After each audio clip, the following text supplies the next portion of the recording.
What's going on, everybody? Hey, Hey, hey. What's hey, happening? what is up, everybody? Oh, still no I Amanda? can't.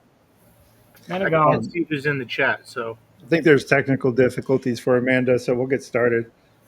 All right. So, what do I want to do the intro today? Hey, everybody, thank you for joining us. We are joined by none other than the Patriot Reseller, the G, the Patriot 60. There he is, everybody. Let's go. Hey, 60, Champ is welcome. here. And the nap time flipper. the nap time flipper. That's me. Nice. I love it. Those are the olden days. It's So, okay. I'm about to take over. yeah. So 60, we got some hard-hitting questions for you. I hope you're All right. ready. All right. I All hope I right. have answers. All right. I'm gonna open it up for the team. Okay. So, all right. You ready? Yeah, let's go. All right. Boxers or briefs? Oh my God. Boxers. No, actually, No, boxer briefs. Boxer. The breaks, for sure. Yes. See, you're welcome, Sean chat. wears a thong, That's so easy. Yep. That's easy. Sean wears silk thongs. Sometimes no, but Sometimes. it depends on how. If I had a good whatnot show With banana print. with banana print. Yep. Thanks, Mel. Yep. I'll tell you guys this banana story eventually tonight. That'll come out as usual. Seems like it So does 60. every So time. 60. I'm rocking my Patriot shirt for you. Yes, let's go. Love I it. am not. I am not. What are you rocking? I'm rocking an old Oh, band tee like black normal. band tee. Got Yes. some hurricanes, baby. So 60. You sell clothes. You sell a lot of things. hmm What's your favorite item to sell? Probably Why, It's why not. don't we get some background on 60 first? Yeah. Oh, I want to know. Well, Dying. All that first? No. All right, all right, To, all to, right. I'm to dying. touch on that really quick, it would not be a specific item. It would be a category Okay. because my favorite category by far is the storage unit category, and that's because I sell the most weirdest random stuff you could possibly think of, and it's fun. Where do you sell that stuff on? Whatnots, the whatnots. Right. To Ryan's point, let's talk about a little bit how you got started. What is it about reselling? Your journey to that, etc. Go ahead, 60. Dentures. Well, it started roughly. Um, we started to dabble in reselling when COVID hit, as I believe a lot of people did. I did not have any idea that. I mean, I knew what eBay was, and I knew people sold things on eBay, but I did not have any clue that people actually like made a full time gig out of it. And then COVID hit, and I discovered, I don't know how, but I stumbled upon Gary V on YouTube, and he taught me how to go to garage sales. Mug life. Yeah, mug life. Hashtag mug life. Yeah, so that's where it all started. COVID, Gary V, and then once I found Gary V, then I started spiraling down the rabbit hole on YouTube, and it went to Harry Tornado and Reezy Resales and Renzi and Flip the World and Storage Auction Pirate, and those all were like the originals that I started watching. And now here I am. So transition. So your backstory is one that a lot of us can relate to as veterans. I'm a veteran. I know Sean is as well, I believe. Um, what was that like Military. transitioning from that to reselling? I'm sure there was some jobs in between, things of that nature. What were you doing prior to reselling? Prior to reselling, I was working with my dad for a family friend's business. We were a compliance company, which, long story short, we have a port where we live where ships bring in import and export stuff. And our job was to make sure that the companies and the tenants at the port where we live stayed in compliance. Um, Basically, in regards to stormwater. It sounds extremely boring, I know. It is. But uh, I really liked working for my. Thank you, Ruth Ann. I really liked working with my dad every day. That was super good for me. I had a hard past once I got out of the military, and I owe all of it. What's up, Jack? I owe all of it to my dad, pretty much. So I really loved working with him, and now I've just decided that to scale this even more, I got to part ways with all of that and dive in head first. Yeah. So that's a hard decision, right? To take something that is known, that you have a regular 9 to 5. For those that are thinking about doing that, and just taking the leap of faith, can you walk us through the process of that? Is it just a matter of cannonball, or do you like come up with a plan, have a strategy? What does that look like? Well, for me, it's cannonball. I I understand love that it. that doesn't work really well for a lot of people, to my wife included. Um, You had planned things out though, right? yeah, and I didn't just like I started tapering back my hours Yeah. so that I could do more and more and more. And now I just have got to the point where I I can't grow this anymore, having to go somewhere else for The eight whole day. the whole day. Yeah. Okay. So I'm going to pause there and I'm going to allow the rest of the team to ask some questions. I know there's a few different ones. Sean or Ryan or Christine? Hey, Mel? Ryan, Christine, Go ahead. go ahead. I Go want ahead. you to talk. I know you're salting from your hat, so Hey, get off I'm your good. chest. I'm not talking. You go ahead. You like to grab them gums. We won't talk about the auction. Yeah, we won't bring that up right now. We'll save that for the end of the show. So, just curious, like with your wife there, did you get the bug first, and drag her into the whole thing, or was it kind of you both fell into it at the same time, or did you just get the bug first and then have her get the itch with you, or?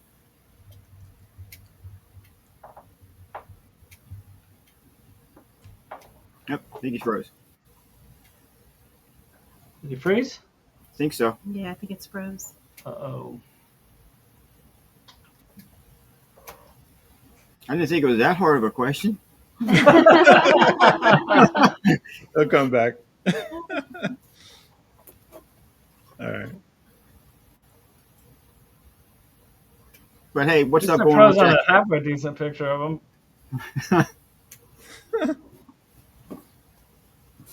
If y'all can hear us, back out and come back in. 60. Do you have? Okay, yeah, Yeah, they he- can hear us. They just can't. Okay. Anyways, Bama's in the house. What up, Bama? Mama. Hey, it's Kaylee. Hey, Kaylee, how you doing, Birthday sweetheart? girl's in the house. what do you Hi, guys baby. got on the? What do you guys got on the agenda coming up? Anything exciting for your reselling journeys? Tomorrow was the first Friday in a long time we're not going out because you've got some work to do Yeah. in the morning. Man, I'm with so- you, Bob. This week sucks, man. Yeah, It's Yeah. been very, very hectic. I'm just Having that 9 to making 5. it home in time to do everything right now. Yeah. So yeah. It's been like the last 2 weeks have been kind of slow around here. I think it's just trying to get acclimated to her being here, and how do we juggle now, having more Yeah. time to do all this and get her into a routine. So Yeah. Yeah, Yeah, for sure. it's it'll fall rough. into place. Making that transition can be hard. So, you guys are kind of like a test bed for us. Like, what would that look like? So, we went through it with Manda a couple years ago. So, I totally get that. Yeah, I mean, I would love to be able to do this full time, but I just don't see it feasible right now. So you kind of got to still keep our normal job right now, but I'm hoping that eventually, because we said it last week, you get very tired of working for somebody else. So Yeah. And it's hard to do both because Yeah. like you feel like it's hard to like juggle your time. It's like you don't feel like you have free time. Mm-hmm. Like it's hard to like yesterday when we took Kaylee to the aquarium, it was just like, hey, wait a minute, we're supposed to be home and working on stuff for our Christmas show, this and weekend. making sure we got back for the raid train. And So then making sure to get back in time. It's like hard to take that time, I think, when you're home. You almost feel guilty, right? Taking Yes. the time off. Yeah. Yeah. We struggle with that too sometimes, especially Amanda. She always feels like she's not contributing enough. And if she was here, she'd probably say that. Let me let 60 back in. He's back. Oh, yeah. Okay. There we go. Hey, Sorry. 60, welcome back. No worries. You're good. It happens. Whew. well, good. I'm not sure if you heard my question to you, buddy, or not. I didn't know if you guys heard that or if you froze up. I did not.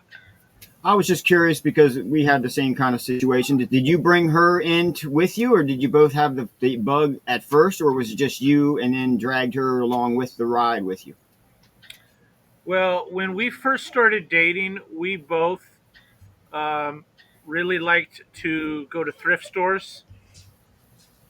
And so once once it all started during COVID, we were like, yeah, let's give this a try. And so I started with eBay and she started with Poshmark, and then it just snowballed. Yeah.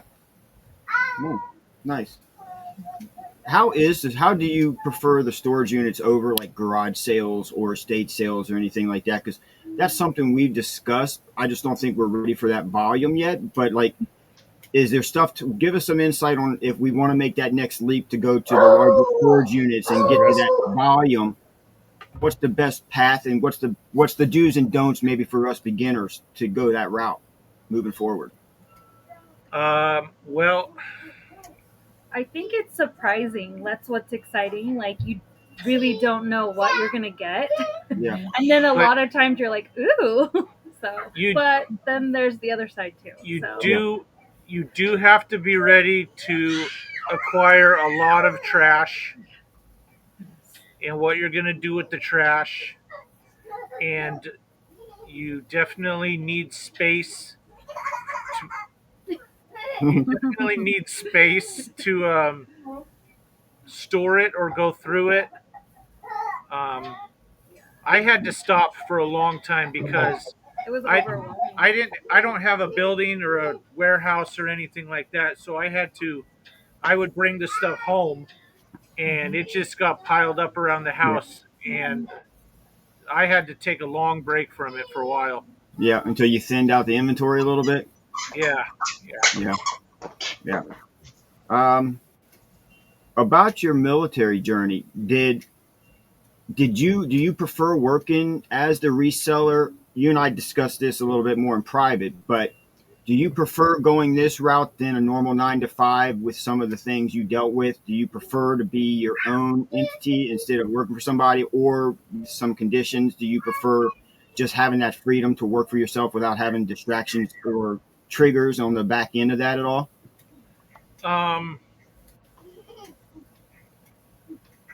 I don't know. I think that for the most part, I think I can hold down a 9 to 5 pretty well. For the most part, but I do really I do really like the freedom of working for myself.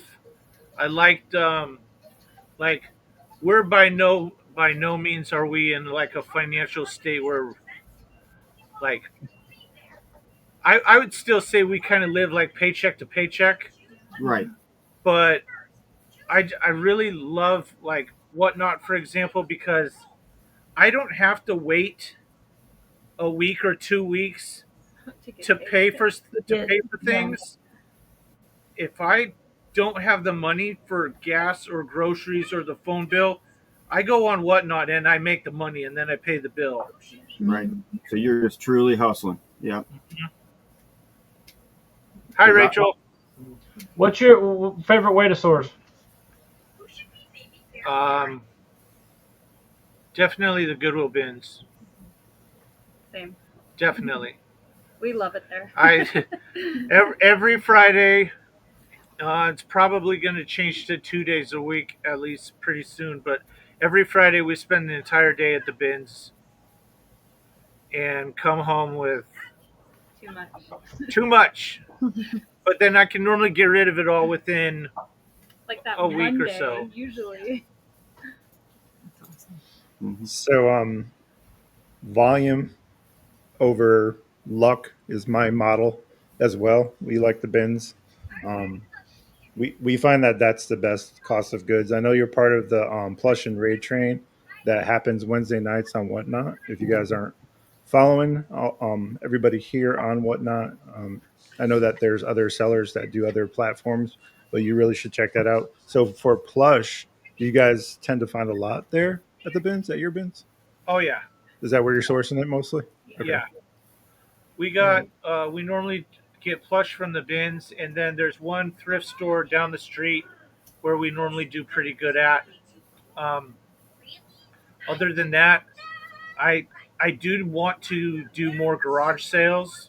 I just haven't. It's Um, hard. We have a 4-year-old, so getting her in and out of the car every house, it was a lot. So Yeah. we Christina will has the same eventually. issue, getting pops You'll get a out. lot of free stuff bringing them to garage sales, though. Yeah, we've Yeah. already experienced that. Right. Yep. That's true. So we were Kids one got of us those a lot of free stuff. A lot of Kim did, deals. he try to did. give the kids we try to give the kids free plush When all they the come to time. our yard sales, we're trying to Toys. give the kids all the free stuff that we can, and the parents are like, "We got to go." So Take these squishmallows, please. Yeah. Take them all. I'm trying to find somewhere local where I can score like a pallet of plush. Mm-hmm. That'd be Yeah. cool. Amanda doesn't know this yet, but I've been considering selling bales of plush. We find so many. You guys see how much we get. So I noticed something interesting. I usually don't talk about money like this, but I noticed that we're doing equally as well on Whatnot as we are on eBay, which is something new for us. Oh wow. So we're actually neck and neck. And I didn't realize this. I went back and looked at the numbers. So for you, 60, do you guys notice that you do better on Whatnot as opposed to eBay? Or is it a 50-50 mix? Well, I've once I found out about Whatnot, I completely quit everything else. Okay, so you're solely Whatnot, Yep. solely live auction, social media reselling, which I think is the future of reselling personally. Your thoughts on the future for your Whatnot channel? What does that look like? I don't know. What do you think?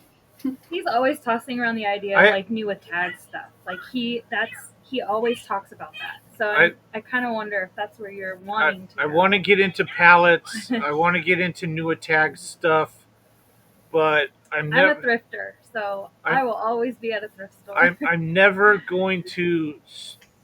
I'm never going to stop going to the bins. Yeah. I don't know. The Fridays when we go spend like tomorrow, I'm so amped. I was amped all day because I It's know like he's tomorrow going to I'm gonna. Disney. Tomorrow. Mm-hmm. Yeah, Like smiling and whistling in the morning, and I'm like, what? I'm gonna get off of the stream and cook breakfast and lunch Yeah. to put in the lunchbox. He's like meal prepping for the next day. That's awesome. I don't know. I get such a rush at like, what am I gonna find? yeah. Yeah, it's like every Friday, Saturday, we get really amped up and so excited because it's just every weekend's different. You just never know what you're going to find. Not the same. Yeah. Exactly. Sometimes I look at everything we have here, like piling up, like you said, we don't have a building, we don't have a storage unit, so it piles up here in our basement. And I look at that and I'm like, really don't need to go source this weekend. And then Friday rolls around. Monday and I'm through like, Thursday, that's her commitment. Yep, Then Friday morning, she's like, hey, there's a sale. I looked at Facebook. Let's go. And then it just snowballs the rest of the weekend. That's us too. Yep. Because, we don't even have like a basement or anything. It's like in our garage and in our living room. So, we're like bringing home 400 pounds of clothes or whatever. And it's like, oh my gosh, what are we doing? So 60, another question for you. How did you guys build your following? Did you come with a following to Whatnot? or did you build it organically over time? What was your strategy, and what does that look like for you? That's a great question, Bob. Yeah, that is a good question. Came with absolutely no following Mhm. at all, I and I think we were on Whatnot as buyers for what, a year before, yeah, I think so. and we tried to chat with anyone in any like show we'd go in, because then people would just follow you by just talking and like being Mhm. part of that, like being interactive in the shows. So, you know, when we first started, we had a lot of friends, but they weren't really buyers though. That's the thing. Mhm. They were our supporters. So yeah, Mhm. for buyers, it was all just like organic. Yeah, that's How long pretty have you guys similar. been on Whatnot? Yeah. Uh, It'll be 3 years in August, October. October, I think. October will make 3 years. Wow. October will make 3 years. I got my Whatnot open on my page right now, but and we would be we're at like a little over 9,600 followers. Getting close to that 10K. That's Nice. good. Yeah, I've been chasing 10 for a long time, and it seems like it's taken forever. But Do you have something I planned? know with Whatnot too, followers doesn't really mean.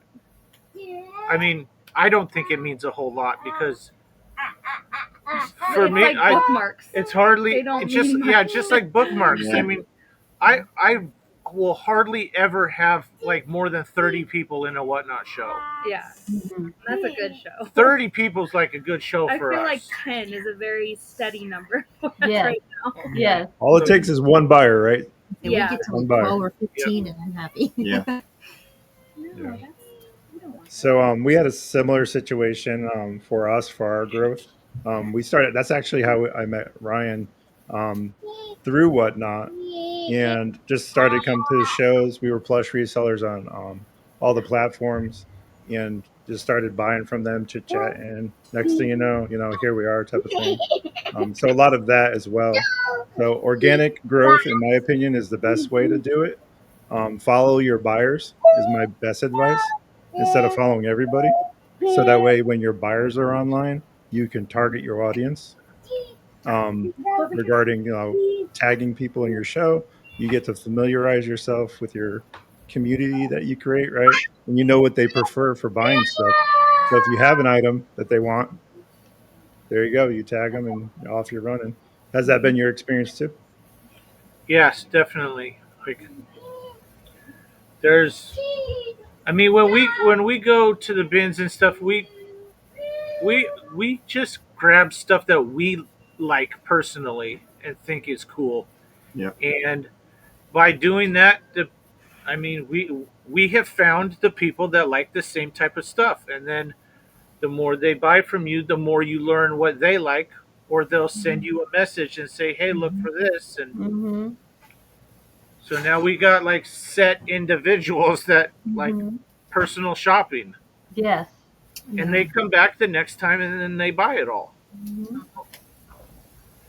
Real quick with that, this goes for all of us because we had somebody reach out. Has anybody been contacted or thought about third party sourcing where you get people to contact you because we do have the following, where you guys have the following, and they want to send us all their items and have us sell it at a rate and keep a commission? Has anybody been approached at that, or is that like somewhere you would want to scale to eventually and have people doing that, or just maybe just not go that route at all? I 'Cause don't want to we're go that trying to route. decide.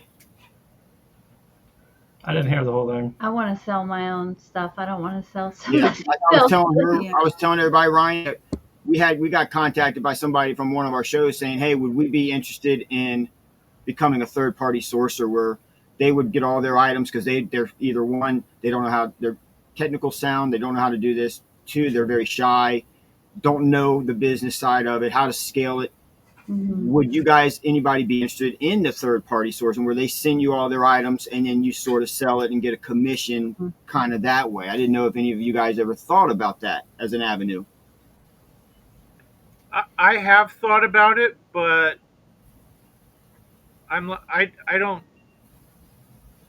know. I've thought about it, but I know plenty of people that do it, and sometimes they get good stuff. Sometimes they get stuff that they're like, I don't want to try and sell this. Exactly. But then again, to your wife's point, storage. We got to store somebody else's stuff all the time Yeah. too. That's why I said I wouldn't do it because I have my own mess that I need to. Yep. Yeah. It seems like a lot of extra work. Excuse me. Yeah. It can be an effective business model, but not ours. It doesn't sound like. It's an interesting concept, though. Consignment's always one of those things that can. I think it serves like ends to a means. Like if you were to bring the stuff that's not moving in your inventory to a consignment store and allow them to sell your stuff, that might be an option for folks. So if it's your slow season, and if you haven't considered this as an option, bring your stuff down to consignment. Giving them a percentage might be an option for you. If it July is hard because it's like a slow period in retail, anyways. So I hear it a lot that things are slow right now. But I think if you think of different ways of kind of moving product, I think that can work. Do you guys shop consignment at all? I know. I agree with Jack's treasures. Yeah. I would buy like what you and Amanda have done, Bob. Yeah. Buy their stuff And and then just sell it. I Trying don't to want keep up with all sell that. someone else's This stuff is- and say, "Oh yeah, I sold this, and then okay, what Yeah. And then you got to make sure that they don't call you a liar, or there's always that middle of, oh, well, you didn't sell Yeah. what I wanted for. So So yeah. I would do like Amanda and Bob have done and just bought someone's stuff and then sell it. Yeah, definitely. Yeah.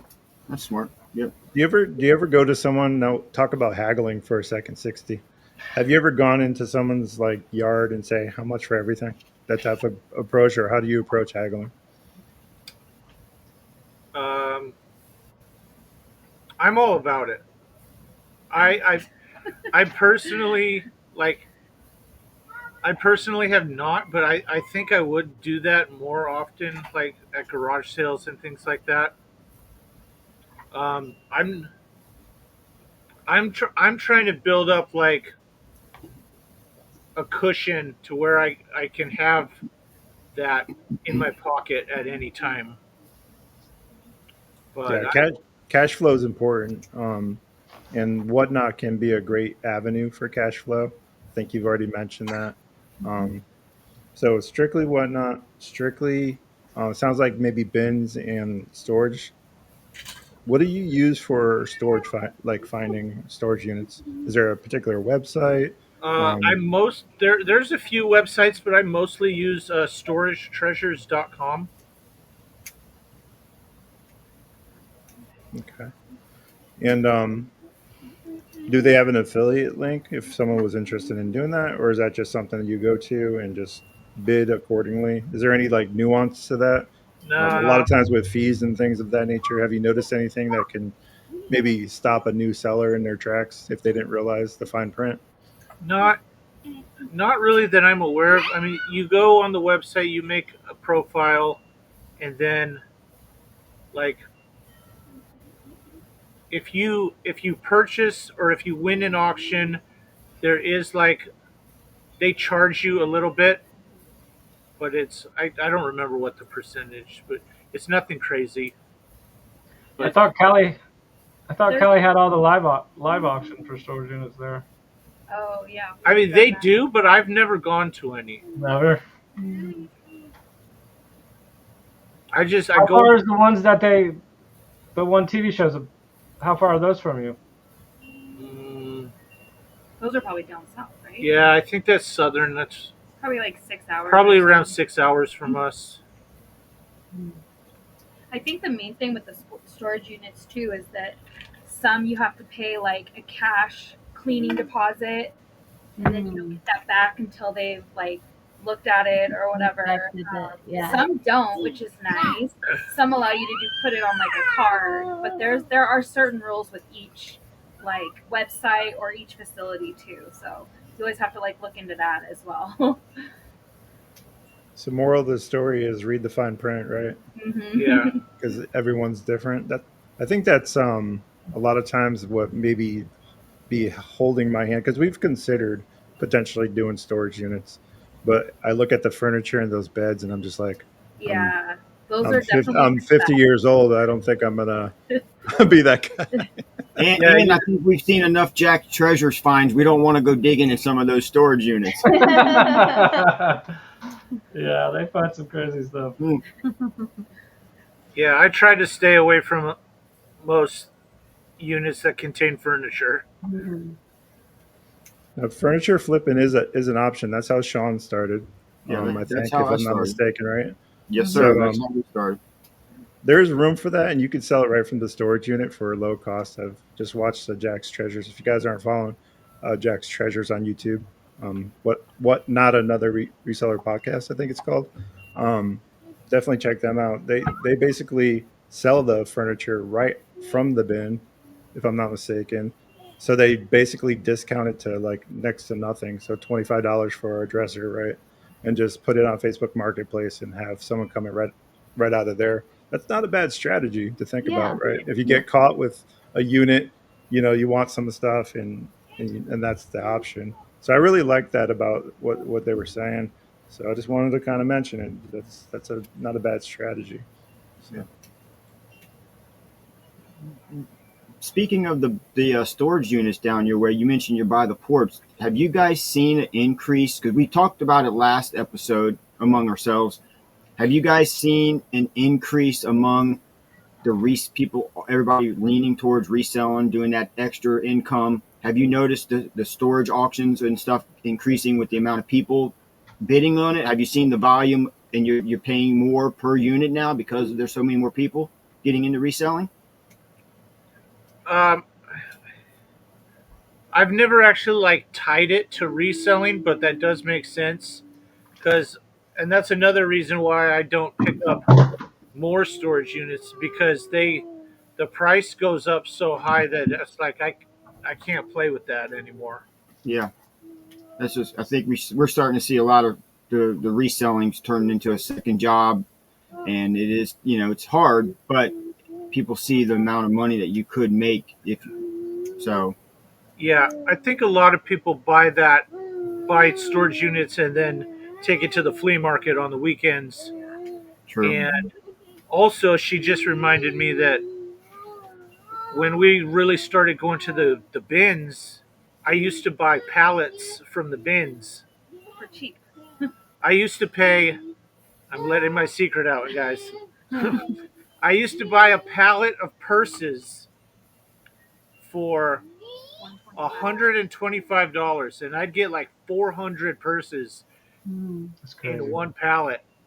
And I'd bring them home and sell them all on Whatnot and make a killing. And I did this like every week, and then I don't know how long I I kept think up we with did it. it for like maybe 5 months or so. Probably like At a least. good few months, and then it wasn't only purses. There were shoe pallets, clothing pallets, um, shelf pulls, and I just kept going back for more and more and more because like nobody would bid me up. But then all of a sudden, like the same pallet I was paying $125 for was selling for like 1,800, 1,000, 1,025, and I'm like, holy cow, I can't do this anymore. Yeah, that's crazy. Yeah. That's crazy. And then I found that guy on Whatnot who was buying them. Did you really? They Yeah, just I had did. a little more money to play with. He had a than we little did. more money to play with than I did, and Wow. So Our I know that bins, they remember one I've time asked we went, them, but they were does- bringing out a pallet. does your were your pallets already what's been picked through out of the bins? They had different pallets. they were sorted the way our Goodwills. We got about 3 bins locations about 45 minutes away, and one in our hometown where we're at, which is like 10, 15 minutes away. And all the 3 locations that are all 45 minutes from us, they took different days of the week. They did the pallets at different locations. And so they sorted everything in the back and then brought it out for everybody to bid on. So like the donations that came off of the trucks, they sorted everything out in the back. But not really. There were some that were not sorted at all. Remember in the clothing? Yeah, they did have like raw donations. Yeah. So those ones could have been really good. Yeah. No one had even looked at them before. Our bins was like, well, after it's already been picked through, then we'll pallet it They'll up make for you. a I'm like, I pallet don't want and that you can stuff. buy it. No way. Yeah. I'm like, no, what are you talking about? Yeah. Our bins is not good anyways. Yeah. And then for them to want to sell us stuff that hasn't sold, picked out of the bins is just crazy. Now, you guys are all familiar with the bins. You guys know we're just getting used to it.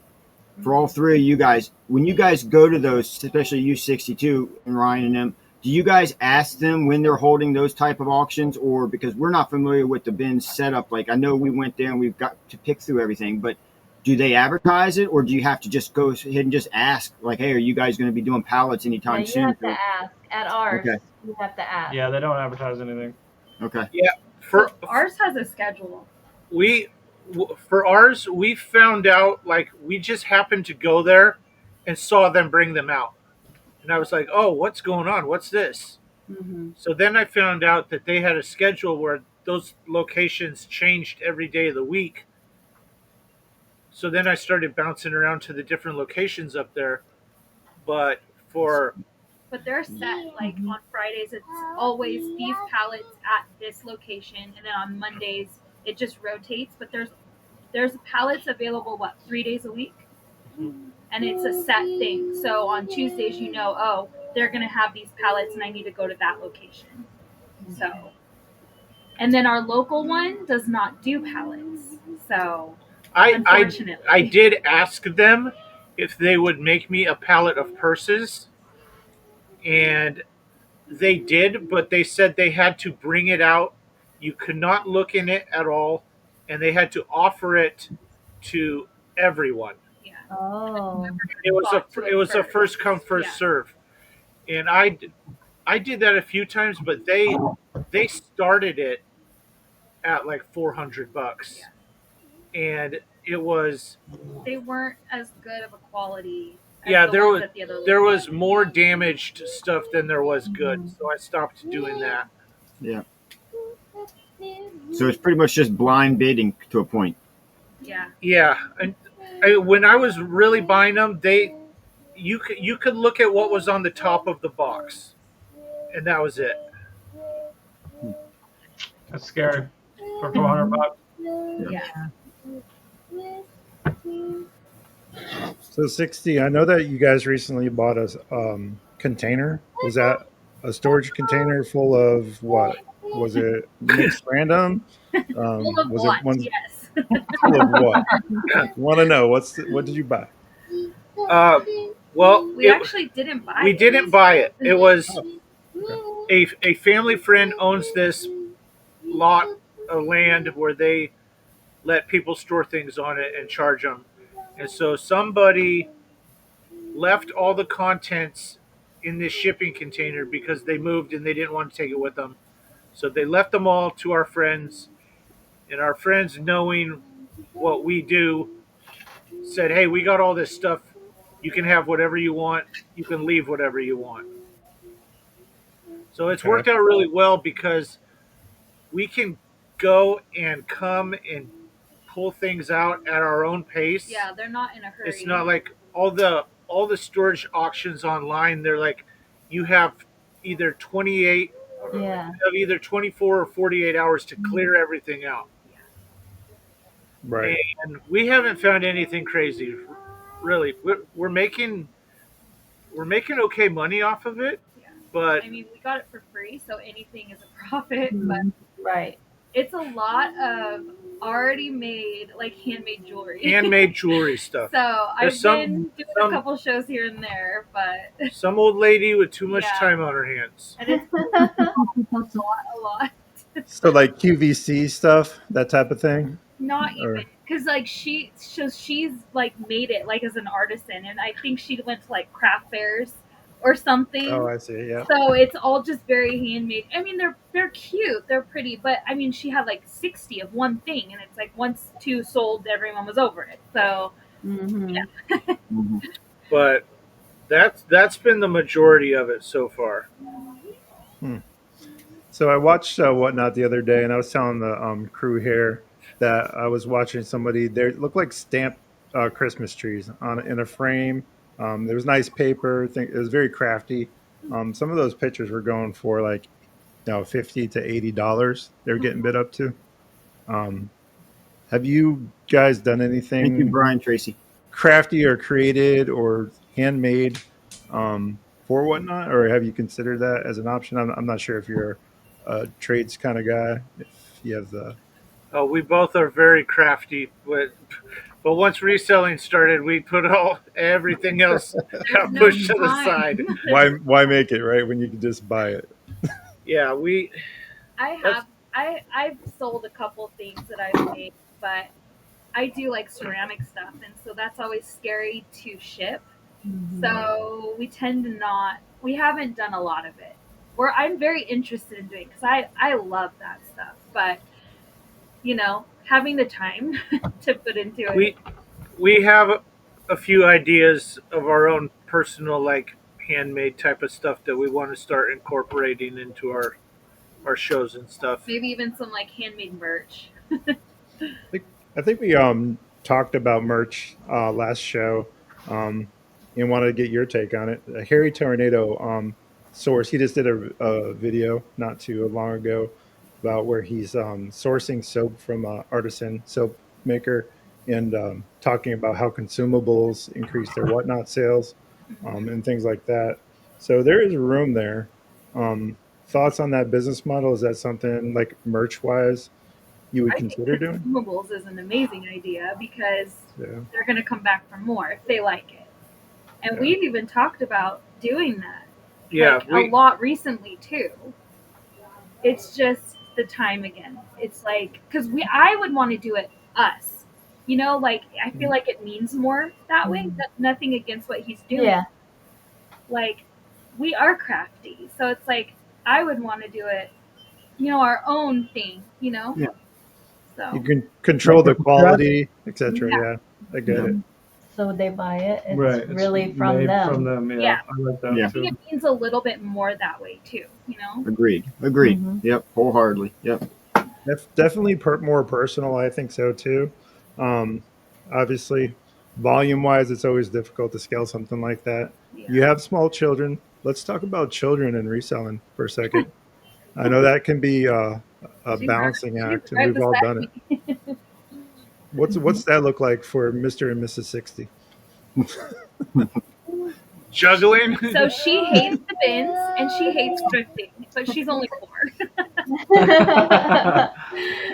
She's like, oh no, we're about to spend 5 hours here. That's why we go when she's at school. Yeah. And we have Yeah. big kids, but they also don't like thrifting, which is heartbreaking. Yeah, they really have no interest in it at all. Yeah. Yeah. How old are your children? How old? She's got 2 from a previous marriage. They're My son's 18, my daughter is 14. Okay. and I have a 16-year-old from a previous marriage who lives with her mom, and then we have this 4-year-old together. I don't even know if you guys can see her. Yeah, you got quite the family structure there. So so no interest. Our son as well has no interest in reselling. I know that I'm not going to speak for Ryan and Christine. They have their own story. But how's Kenton feel about reselling? In the beginning, he liked it. He liked going in the beginning. Now he has Now wants he's- nothing to do with it. The only way we can get him to go is if we bribe him with Chick-fil-A or then he'll Food. go. Food. Love That it. must be a teenager thing. Yeah. Is that your Our- experience too, Sean? Our youngest daughter will get up and go with us, but most of the time she ends up sitting in the car. All she wants to do is get that lunch. That's Yep. but I think a lot of the teenagers, it's like instant gratification. And so digging at the bins to find whatever you're looking for is they don't have the patience for it. Yeah. Right. So I think maybe eventually they might, like, especially my daughter. I think eventually she might be into it, but right now it's just everything has to be like right now, instant. Mhm. Pull your size and you go pay kind of thing. So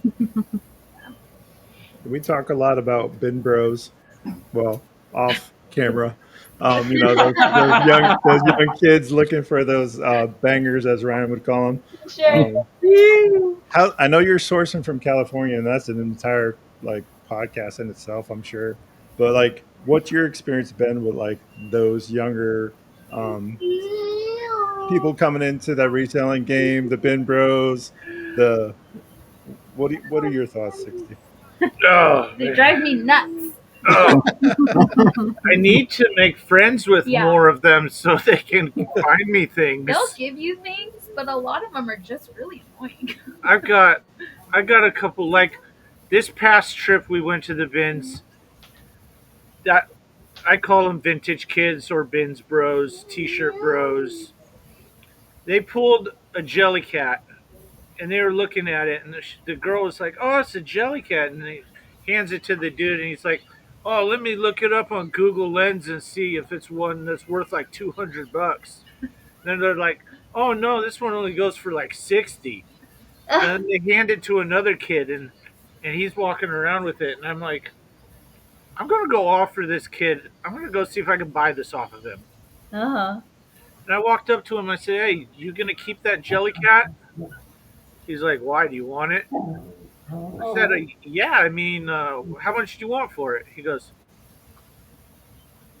"Here, you can have it." And I was like, Oh, wow. "What?" Nice. He's like, "Yeah, here, you can have it." And then he gave me a fist bump. He was like, "Now go find me something." You're officially Yeah. coined That's your the bin in. bro. That you're in, man. You're I in. was like, Initiated. "Sweet." I do have to say, when he gets dressed on Friday mornings before we go to the bins, he does I pick look out like his best vintage or most wanted mountain or whatever shirt Uh-huh. he thinks those vintage kids are gonna like. He doesn't Yeah. admit to it, So but I have noticed this. You're I not get- rolling up into the bins in your blue little jumper that Ryan made you wear? no. No. So what you're saying is you don't put on your Sheen outfit or your Timu outfit. You put on the vintage bin bro Yes. bro code. I wear a vintage shirt just about every does. time I go in the hopes of finding more vintage shirts. Yeah, That's there what you go. That's his thing. He's like, I'm gonna wear it, so I'm gonna find it, and I'm like, okay. Or are you hoping that somebody finds them and wants to bring them to you too? Is it you using it as that avenue as well, that they see that you like Yeah. them, or they bring Oh, you he some? likes that. So But 60. I also have bad experiences with those kids too, where Oh, they they either pull items out of the bins before they're supposed to, every time. Oh, Oh. Every time. or we grab the same item and then they just start whining until I let go of it. Hmm. I'm like, okay, I'm Like, we're I'm not gonna gonna fight a I'm not gonna 20-year-old. get in trouble for fighting a kid over a Right. t-shirt or something. But Right. We've had that at garage sales, grabbing something, and the other, not me, Ryan, and the other person, another reseller, grabbing it, and they're both pulling, and I'm like, here we go. Oh, wow. Video games. Video games. Oh, wow. Like you see Ryan with one side of the cord to the Super Nintendo, and I'm like, oh, here we go. what Yeah. about you? What about you, Mel? Have you ever had that experience where you're just like tug of warring with somebody over? No, we've never had that kind of. I have had like people like over my shoulder, like reaching down Yeah. into a box that I'm already into looking, and that kind of bothers me some because like I will wait my turn. I'm not confrontational to begin with, so if they're there before me, I will let them have at it. But I don't like when people are like over my shoulder. Mhm. Christine was in a box and had a lady go over her shoulder into the box. Christine grabbed No. her hand. Will No, you let tell me, us? yeah. So I see this box and it's glass, and at this time I was looking for anything Fenton. I was like, oh, Fenton, I gotta find the Fenton. So I take the box, I move it over. I'm like in a a squat with the box. It's just me and the box. And I'm like, ooh, and I'm finding great things. And this hand comes over my shoulder, goes in my box. I grab the hand, I pull the hand out of my box and turn around. And she's like Russian. And she's like, what? And I go, I'm in this box. Go look at another box. Yep. Wow. And she said something, and I was like, Americans, right? Didn't yeah, you say she said something Americans? Americans, and I'm like, I'm in the box. Yeah. Pretty sure Maybe common that's courtesy is yeah. transcends every country, but just Yeah. saying. Yeah. So, craziest find at the bins, 60. Go. What's your craziest find? At the bin. Oh my goodness, craziest. Was they there? I don't think so. Oh, okay. Oh man, Suncoast Flippers is close to us, local to us. What up, Suncoast Flippers? that's so hard. I I have never found like a crazy banger grail T-shirt. Um, I don't know. I don't know. I mean, I feel like this. we found really funny and fun things in purses more, you know? Interesting. Any of this? Any money in purses? You did a lot of purse sales. Not Yeah, a lot. not a lot. Mainly coins. It's a handful of change or a couple $1 bills. We haven't found any like wads of cash or anything. Yeah. Um, we get because we have done a lot of purses. We get really excited when we find a Coach or a Kate Spade or a Dooney and Burke, and we find that kind of stuff pretty regularly. I think I think a lot of people just look through the purse for money and then leave it in the bin. Mm. Yeah. Um, We've What do you noticed think? that as well. What purse brand do you think sells the best on Whatnot? Coach, Vintage Coach? Coach. Yeah. And then last week we were extremely excited because we got 5 Jellycats out of one bin, and Wow.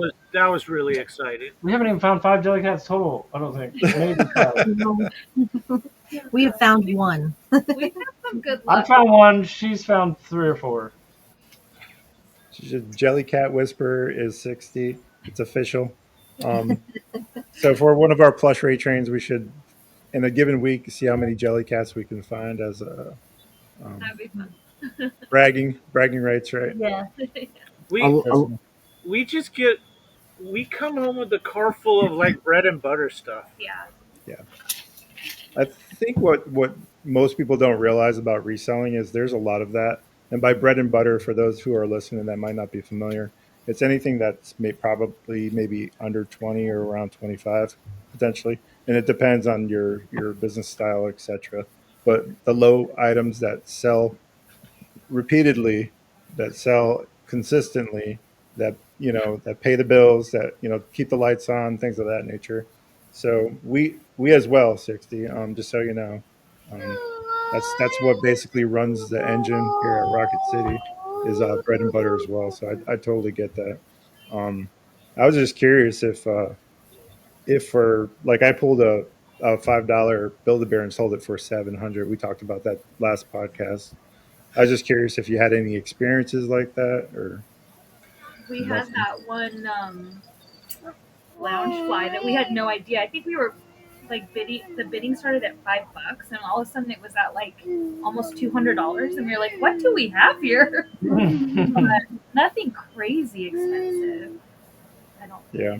Yeah, I mean, there's been a couple purses Yeah. that have gone for a lot of money, like 100 and up to like 200 and something, and they're brands I've never even heard of, but people are like, I'm like, okay, I Sometimes guess. they're like, hey, maybe you shouldn't sell that. Because we started at like $3 or $5 and we have no idea what we have. And we're like, wait, what?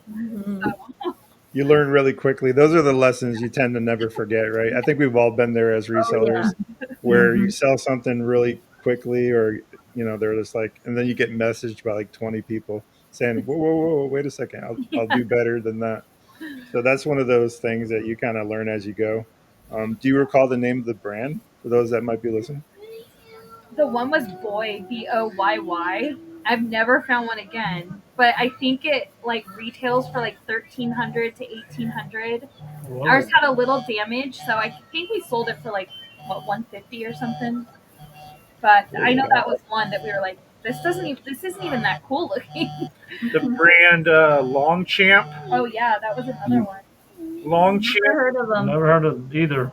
Yeah, Longchamp is their little they logo look really is cheap. it's It's a weird. jockey on a horse that's jumping, and the brand is Longchamp, and they look like very, very cheap. Yeah. But they're a lot of money. Yeah. Wow. I don't get half of this stuff sometimes. Yeah. Is it even like leather or is it like canvas? What No, does that it's even? like a nylon It's, with a Nylon? leather handle. Wow. it's just like a nylon fanny pack. Yeah, Hmm. and they have all Or- different sizes, but yeah. They're just. I'm trying to think of any other crazy brands. You guys imagine what we've probably all passed over thinking it was probably Yeah. cheaply made and realized it was probably a grail and we've all skipped over it at one time or Yeah, who another. knows? Or Yeah. just not knowing. You Yeah, know, just not Yeah. knowing. I think of that every time I'm at the like bin. glass stuff or any. You know what I mean? Like, I don't know, mean, there's who just so knows many different what we knew categories. about Jellycat. I'm sure we passed over lots of those Mhm. because I mean we didn't even know about that until maybe like a year ago. I didn't know anything about plush at all until I met you guys. Plush is fun. It's the nostalgia, it's the selling, the feeling. That's what makes a reseller a good reseller is knowing and selling the feeling, right? Because that's Yeah. what people are really after. In general with anything, I think purses, shirts, whatever you're selling, if you're passionate and they can tell that you care, I think you have a better chance of selling your item. That's why Amanda does better than I No. at reselling. So, because she is genuinely excited when she does find something. And there's this sense of feeling, and you guys probably know too, you can speak to this, when you find something that you think is good and someone else finds value in that. I think that is one of the drivers for us. Is that your experience as well, you think? Yeah. I just, to go back on what you said like a long time ago, I did just think of what I personally think was my coolest find ever. Okay. Mhm. What you got? Coolest find ever for me was the original 3 Star Wars films on VHS, factory sealed, Oh, wow. Oh, That's cool. and I That's still have nice. them. Nice. I Fantastic. was offered $400 and I turned it down. Now, have you considered there's a service now you can get them graded? Have you Yes, considered possibly doing that? I'm probably going to do that. I don't think you'll sell them. I don't know that I'll sell them though. Just That's his thing, you know. So Star is, Wars, is that your personal collection? probably. Yeah. Right? You're gonna keep it. We all are collectors. Yeah. What all do you guys collect? Because we all above have our own collections. What all do you guys prefer to when you're out on the hunt? That's for you guys. well, thanks to Whatnot, I have learned that I can collect many things, Mhm. and I started collecting things that I didn't even know I wanted to collect. Mhm. But I'm a huge Star Wars nerd. She's a huge Harry Potter nerd. I am all about black band T-shirts. I I probably have over 200 black band T-shirts. Oh, wow. Dang. I sold a ton of them on Whatnot, and it was a very sad day when I did that. Um, but other than that, just like occasionally I'll pick up nostalgic things. Um, I hang on to them for a little bit and then sell them. I've started collecting little plush. I mean, who would have? I'm I've- 41 years old. Mhm. I've got Love it. I've got some Pokemon plush that I refuse to sell yet.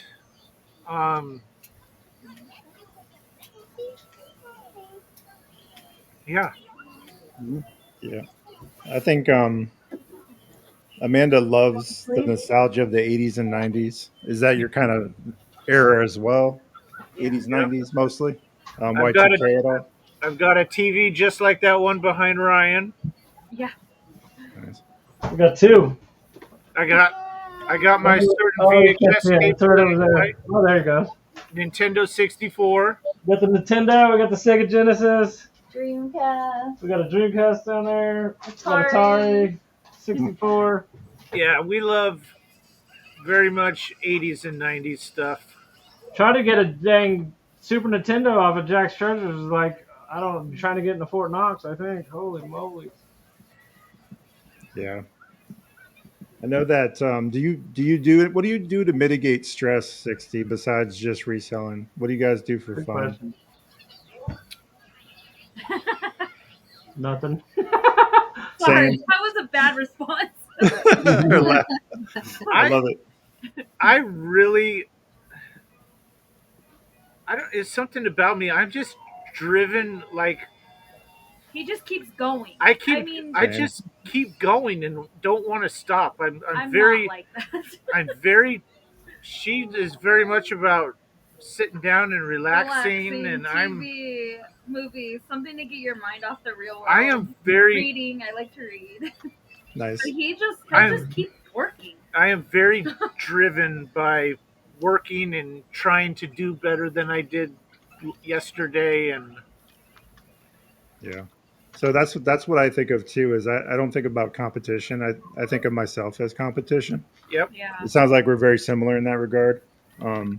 So it's hard to I am relax. learning, like, you cannot compare your, say you're doing eBay, you cannot compare your eBay to someone else's just because we're all starting at different points too. You know, so like for us, we're like, oh man, look at Renzi, he's amazing. But we can't be like down. I mean, he did start, I don't know if you guys know his story, but he started selling shoes out of the back of his car. I mean, so that's kind of where we would have started too, but you still can't compare because then he didn't have kids and we've got 4 kids, and so you have to just do, like, it's really hard for me especially to not compare what we're doing to what someone else is doing. And I always try to think like I am so proud of them instead of thinking like, why am I not like them? I'm just like, you guys are amazing, I want to be like you, but I'm not going to compare, you know? I think it's important that we kind of all learn from each other too. Yeah. And that's what's so good because we learn and talk about our mistakes. We learn and talk about things that do well for each other, and we're all willing to help each other out. Yeah. Yeah. Like iron sharpens iron, I think. Go to bed. Uh-oh. He's telling Amanda to go to bed, Bob. I was just going to ask 60. 60, do you guys have animals too? Because that can sometimes like gum up the works when you have to travel or if you have to go somewhere. You have to resell. You take them with you. Are they your emotional support animals? I think she's our anxiety dog. She gives us anxiety. Nice. Yeah, our dog, like,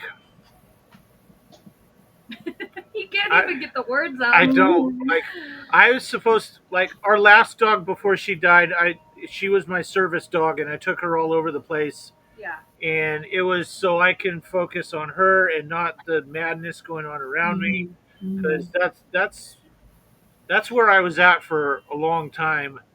And the dog, I do the same with the dog we have now, but I feel like the dog we have now just gives me more anxiety. She has anxiety. She It's has crazy. anxiety herself, like separation anxiety. Yeah. If you leave her alone, she'll destroy everything around her. Everything. So And she's big. Yeah. What kind of dog is it? Cane Corso Italian Mastiff. Oh, wow. That's a big dog. And That's a mini horse. She's got a lot more growing to do. Yeah. Yeah. So she's getting a little better though. So you mentioned having a service dog. Is that, and if this is too sensitive, feel free to not answer, but resulting from PTSD, how have you dealt with that other than service? Does that continue to be a problem if that's the case? Just curious what that looks like for those veterans that are suffering from that. It's gotten a lot better. Like, it's gotten like night and day difference as far as better wise. Um,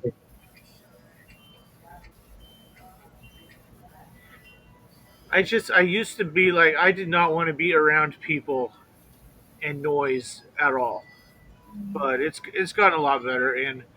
And if it starts to, what do we do if it starts to get to be like too much? I mean, I just tell you to go go away, go away from whatever's triggering. But like Mhm. when I first was dating him, it was only like a year after you got out, maybe.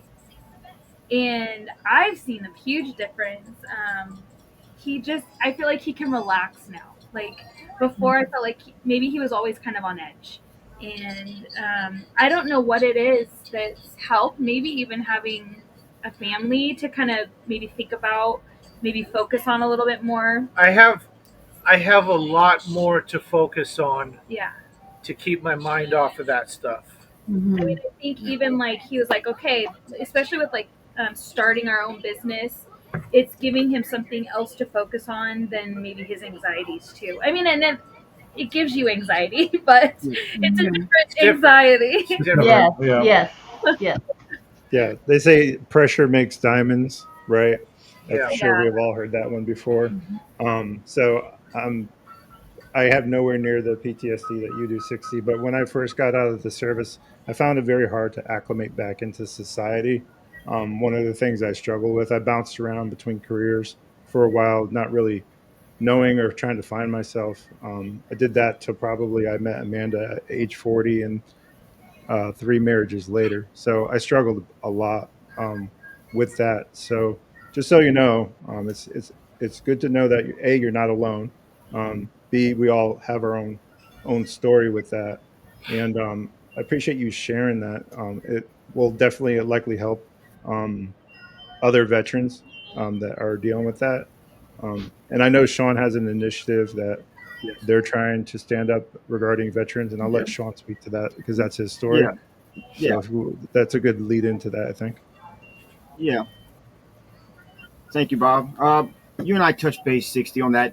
With you, with that being said, with what you just described and your wife described that, we started a apparel line called Uh-oh. Be the Thread, and it's to help vets do what we do. And with the way you just described that, it really does sound like this is a great avenue for them to one acclimate back into society instead of being able to work like you and I talked in the 9 to 5 because of certain things and triggers. It just really feels like this could be a great avenue to help the vets transition back into feeling like they've got a purpose back here in the States and back here again, getting helping their families get reestablished, helping themselves feel like they're worthy again. Because I've talked to a lot of vets, I know it's tough on them. So personally, do you honestly feel like reselling has helped you immensely on that aspect of it? Because that's our goal with this second company is to help vets teach them that it is possible to do what we're doing, help them with the early expenses. We want to be able to give them money. We want to be able to help them get started and moving forward to show them that you're not alone because we appreciate them so wholeheartedly and we appreciate you as well and Bob. So do you really feel like it would help a lot of vets? Because so far the feedback is they are very in tune to what we're doing and they really do, but it's like they're hard to come off of that asking for help when we know that they seriously do. It's just trying to get them to go ahead and release to us a little bit and let us know we're here to help you. Let us help you, please. Yeah. Yeah. I didn't. I mean, when I got out and started everything, I didn't want to have anybody helping me, and I'm lucky that my dad brought me. I was in a pretty bad place, and my dad pulled me out of that, and I went back to living under my parents' roof in my 30s, and basically did a whole entire reprogramming. And my dad took me to all of my appointments, took me to see who I needed to see, took me to the people to um, get my like Yeah. disability figured out, and like most I strongly feel like most guys don't have somebody to help them with that type of stuff Yeah. because it takes Like an advocate, yeah. basically. Yeah, you need a good support system. Yeah. So, right. Yeah, because that's a goal, and I would love to talk to you more in tune on another topic with this, maybe to where if you know of anyone that is dealing with any issues, because some of the guys we've talked to as well, they feel like it's also helping with their depression. It could also help with their suicidal thoughts. Anywhere we can go to save amount of any of them from ever having those thoughts or acting out on those thoughts, it's a win-win for all of us. So that's where we're driving that. So I would love to talk to you more in depth, and maybe if you have any connections of anybody struggling and you talk to them and they have a drive for this, please send them our way, so that we can talk a little bit more and see what we can do to help them moving forward, to maybe give them an avenue and see if this is something they would want to do to maybe help curb some of those, triggers or depressional concerns that they have. And we want to help them with those kind of thoughts. So Did you froze at the very beginning on my end? Did you say you had an apparel line? yeah, we have an apparel line. I don't know if you guys can see this. It's called Be the Thread. It's got the American flag going through the middle with the, sewing it back up. We got Okay. to, we got to help, bring our soldiers back and make them feel part of our whole country, and really show them that we do care and love for them as much as, there's a lot of doubt against them, but there are a lot of people that do care wholeheartedly for them. And so that's what our story is, to try to help them. So you and I maybe can talk again in depth, and maybe try to find some guys that maybe we can help out along the way. Yeah, I know. Yeah. Levi is always like on our whatnot shows. Like he's always like, hey, if anyone ever needs to talk, or you know, we want to help out people who may have gone through what he went through or had even worse situations. And so yeah, we would definitely like to be a part of that. Okay, great. Thank you. Appreciate it. And you as well, Bob. You as well. Yeah, absolutely. I'm all for that. I think a lot of times it's thank you for your service, and then it's like they don't consider you again a lot of Yeah. times. Yep. So Yeah. for us, when someone says that, I'm just like, we all know self-sacrifice in that way, and a thank you is great, but also being considered for jobs and things of that nature when you first get out is also helpful. And that's something that, believe it or not, in the late 90s was not the same as it is now. It was very difficult to, when you first acclimated back out, to find employment, even if you did have that experience. So at least that was my story. It could be different for others. Depends on where you are geographically. There's a lot of factors there. What your job may have been when you were in the service, things like that. So there are a lot of different factors that lead up to that. But back to reselling, right? So really quickly, so what do you think is the best strategy, social media wise, for growing a reselling channel? 60. Mm. We don't have a big social following, to be honest. He made like his personal Instagram. He just turned it into his business one, basically. But I mean, we just started a TikTok, but Oh, that's good. we don't know what we're doing. So That's okay. I've seen TikTok blow up and go viral for folks. yeah, Um, so I think that's I have a question. Like, what is your fun shows like you're excited to do, like during the day or your plush after dark, or like, like what are you excited? You're like, yeah, like mine is Wednesday, of course. I'm like, yeah, I can't wait to see what everyone has. I'm so excited. Like Wednesday is like my favorite day, and then the weekend, obviously, the source. yeah, I'd probably say Wednesday nights. yeah. The plush it's fun. It's fun, I and love seeing what people buy too. Me too. What Yeah. are you doing? I know. We always say we're always like, oh, they Oh, want this, they want this, and then they want the thing that we thought. Like, who asked for Webkins 600 times and then we finally got them? Why do I have a pile we of can't sell Webkins that them? nobody wants? Do you have any Douglas? Any Douglas? Yeah. If I see one more, I'm blaming the next Douglas pastor. Not the small Douglas, the medium Douglas. We need to find some of those. So if you have them, I'll direct people your way. You know, we have a lot of Douglas. We've gone through, totes and bags and baskets full of Douglas. And it's always the same thing, right? They're looking for that one Douglas plush that's $100, $200. But we all know as resellers that if we check for these things prior to selling them, and I don't know if they just think that they just go in any plush show and it's just copy and paste, maybe. Darlene goes in the same show multiple times and asks the same question. Yeah. Dilly Dally Darlene, if you don't know, you know Get now. out there, Darlene. We We don't give a somebody- flip, so sorry, Darlene. About to get banned, Darlene. Yeah, and then like 2 minutes later, they'll come right back in and they'll ask for the same thing. We're like, no, we still don't have Still any. don't have it. Yep.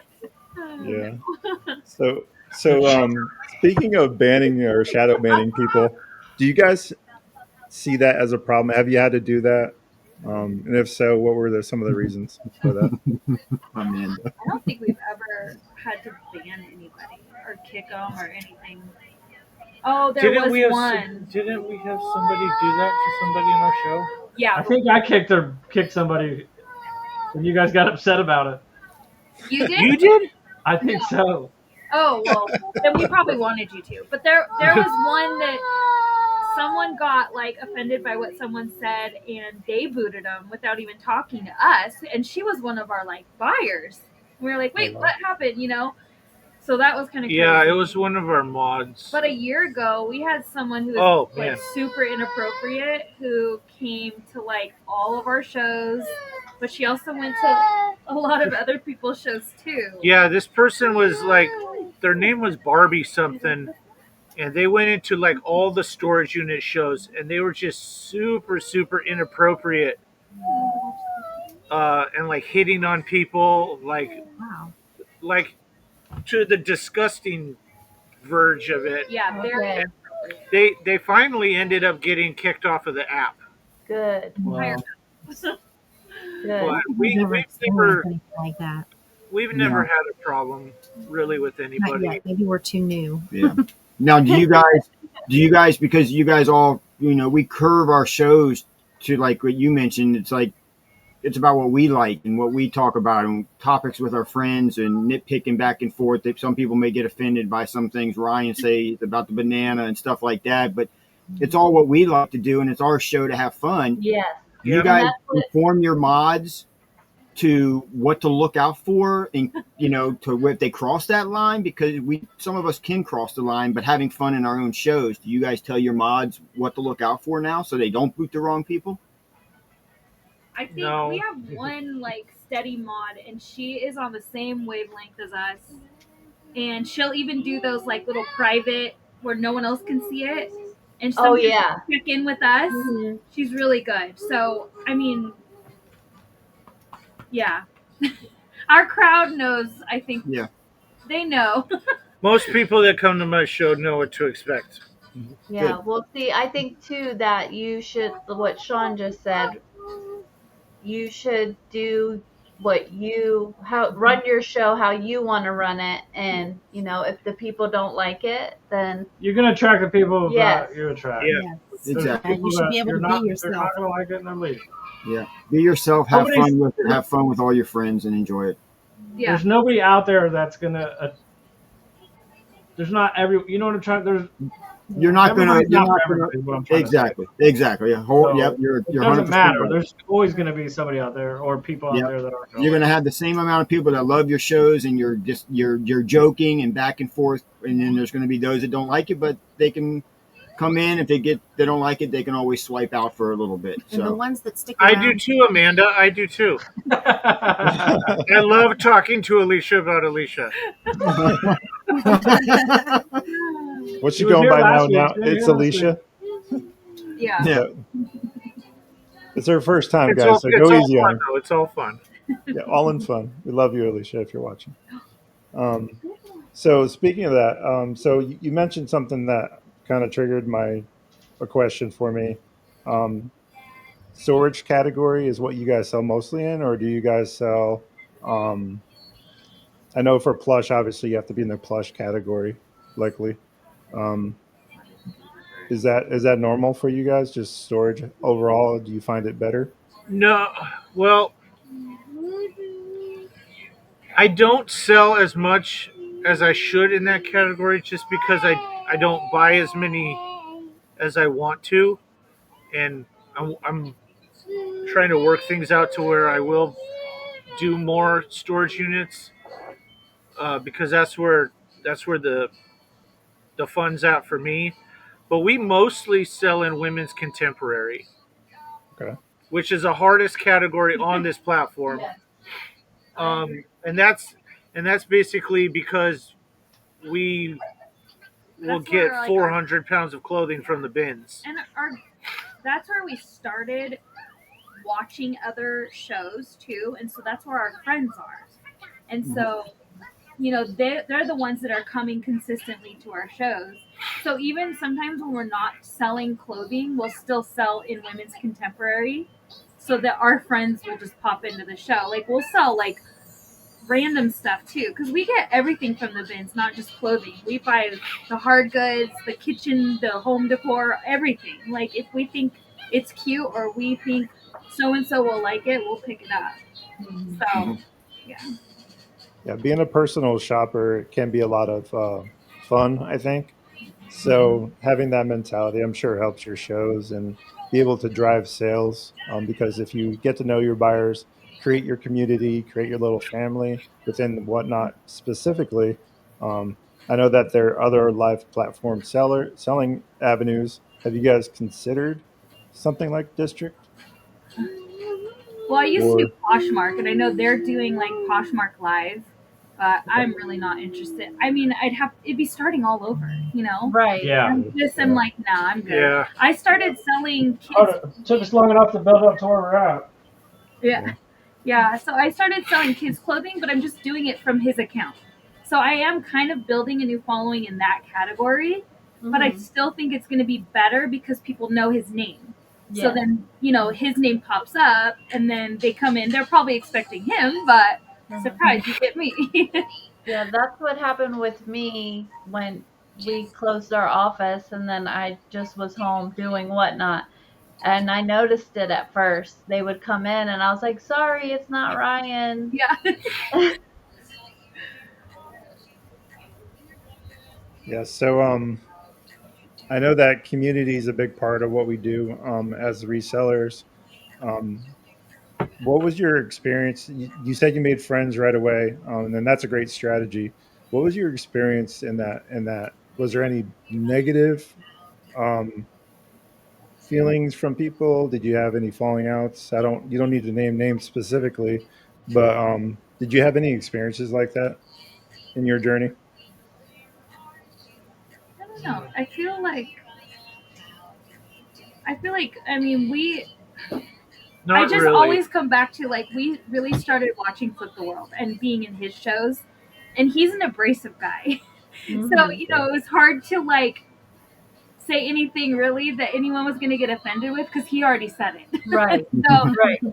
and that's where we built our friendships, starting there. So we already knew those people were going to be able to handle a lot. Oh, So, okay, yeah, that helps. but I mean, we do have like now we have the plush circle, right? And it's a little Right. more kid friendly.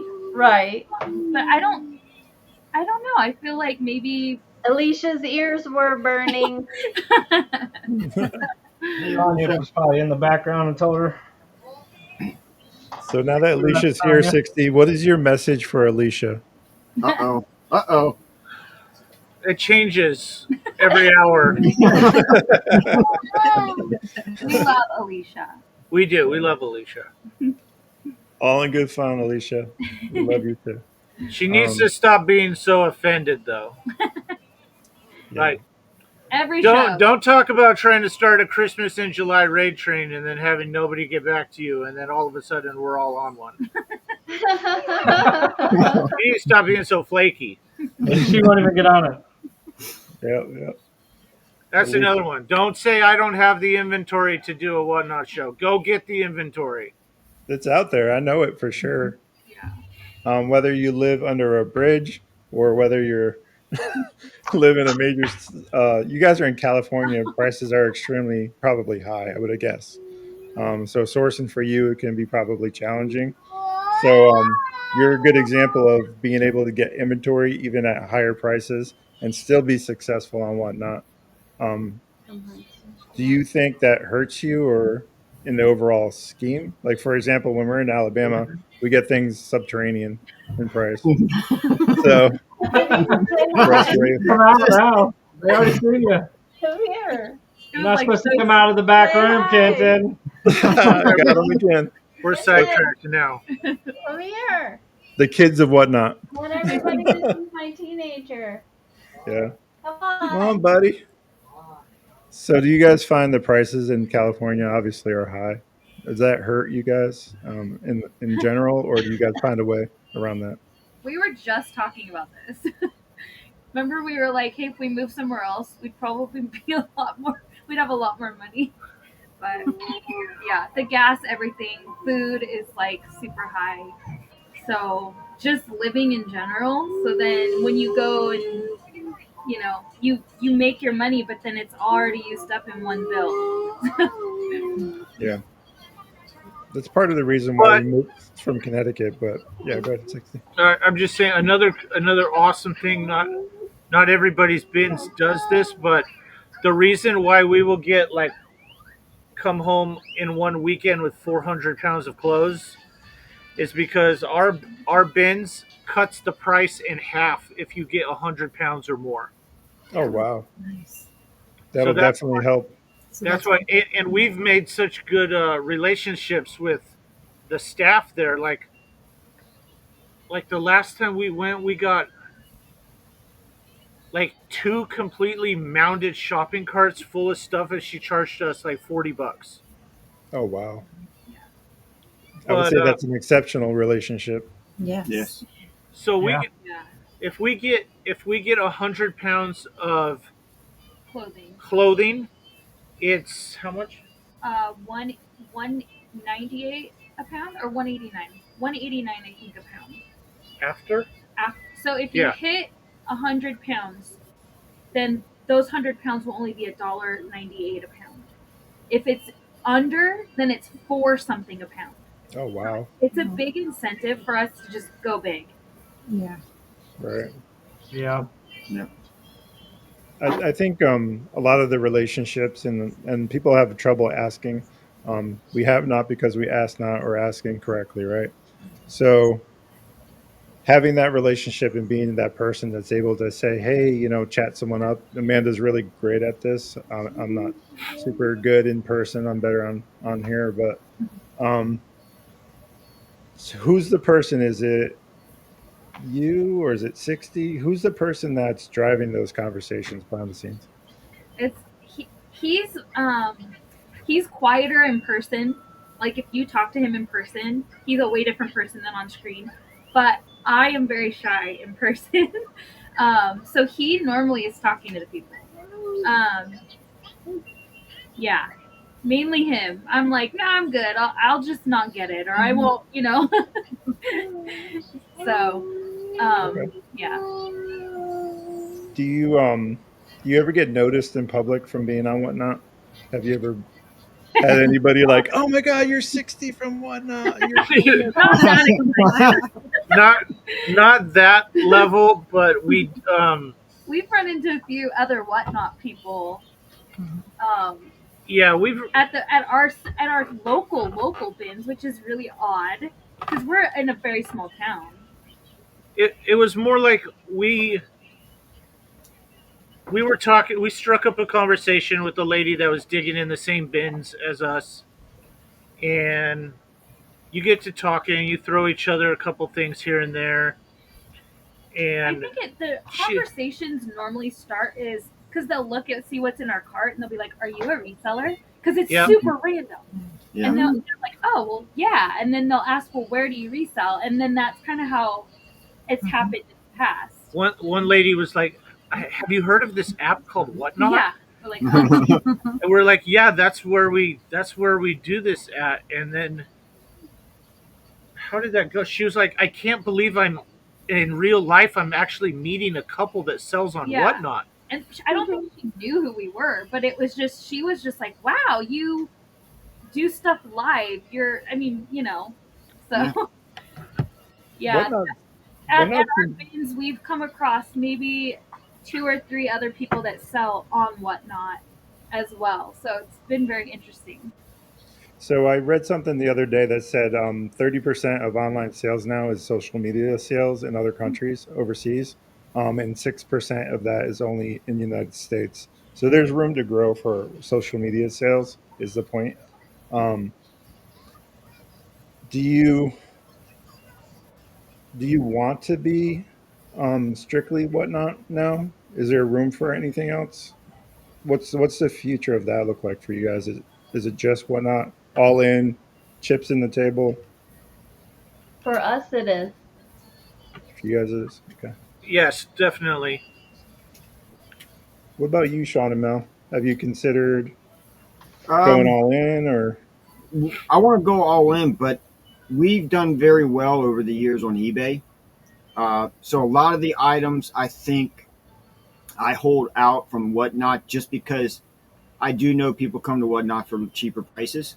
Uh, and I know that I hold out because I will eventually get to it based upon the sale rates and the comps on eBay that if I leave it out there a little bit longer, I'll get what I truly want for it.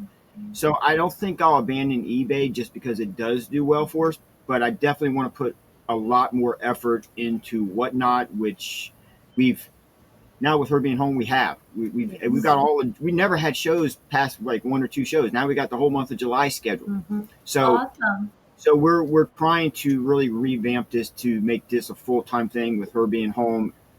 But like we discussed at the beginning, this is something I want to do full time, but I still want to use eBay as another crutch just because it does do well for us. And I think too, like we would try to schedule shows, and then something would come up, and we were always pushing shows, and I didn't want to get to do that. I wanted to try to stay consistent, and between her work and I couldn't commit to Ryan 100%. Yeah, we couldn't do the raid train just because I don't want to be one that cancels on him all the time last minute. And with having kids, so with having kids I heard again, the A word. being the stay-at-home dad in the evenings of doing all the house chores and making sure that when she's coming home, she ain't got a lot of stuff to do the next day. It didn't allow me to do what I wanted to do. I honestly fell behind on eBay and listing and everything. So, now I think we're playing catch up, but we're starting to get into that routine. In the beginning, it was all eBay. Yeah. Yeah. So Mel, what's the time frame for Mel going live during the day when you're at work? You asked. I don't Come have on any. now, get on it. As soon as she talks to Christine, because Christine and Amanda have given her so much confidence. That's that she loves you ladies because you guys really pushed her out of her comfort zone. So thank you guys for that. And you see she's evolving a little bit. So I think she'll listen to you guys more than me. So I think he was like he deliberately decided not to teach me like how to do the computer end of it, run the items, just so that I would get on camera. I pushed her out of her comfort zone a little bit because I want to push her because I know she can do it. Little. You just do little by little, and then you just it'll be natural. I think I would love to start with like Leah, my youngest daughter. She really loved doing the crock pivots. And the charms, and that's something very simple and easy, and I think that her and I could maybe start doing that during the day, so maybe eventually.